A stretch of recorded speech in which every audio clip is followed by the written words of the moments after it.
Hello ভাই, আপনারা যদি খেলার সময় একটা টাইম অফ প্লেয়িং এরকম জোড়া লাগানো করতে পান, তো এই মাঝখানে সাদা গুলিটা পকেট করতে হবে। দেখছেন সব পকেটই কিন্তু বন্ধ, শুধু একটা পকেটই স্পেস। আর এই সাদা গড়িটা আপনাকে এই পকেটেই নিতে হবে। এখন প্রশ্ন হলো, এই সাদা গড়িটা এই পকেটে নিতে হলে এই হলুদ দুটি কোন জায়গা লাগাতে হবে, কোন জায়গায় লাগালে এই সাদা গড়িটা পকেটে যাবে। তো দেখুন, যদি মনে করেন এই সাদা গড়ি এখানে, সেক্ষেত্রে এই জায়গা লাগালে কিন্তু গুড়িটা পকেটে চলে যাবে। ঠিক এই জায়গায় না, কিছুটা এইদিকে সরিয়ে নেবেন, এইদিকে সরিয়ে নেবেন এবং এই স্ট্রাইকটাই সোজা না এনে এই কচে আনবেন।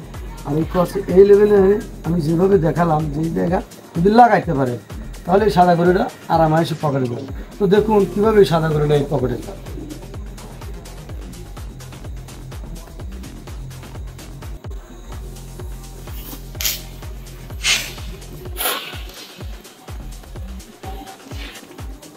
হ্যালো গাইস, আপনারা নিজের চোখে দেখলে আমি কিন্তু যেইভাবে বলেছি এবং সেইভাবে গুড়িটা টান দিয়ে পকেটে নিয়েছি।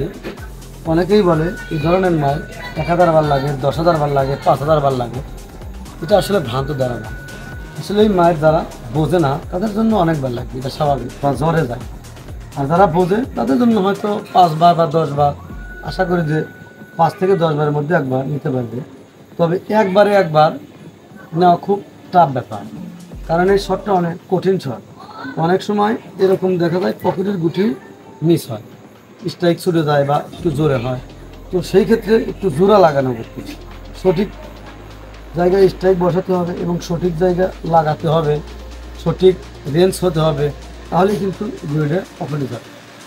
আসলে মাইটে যদি আপনি বোঝেন, সেক্ষেত্রে আপনি যদি 5 বার বা 10 বারে একবার নিতে পারেন, এটাই আপনার জন্য যথেষ্ট।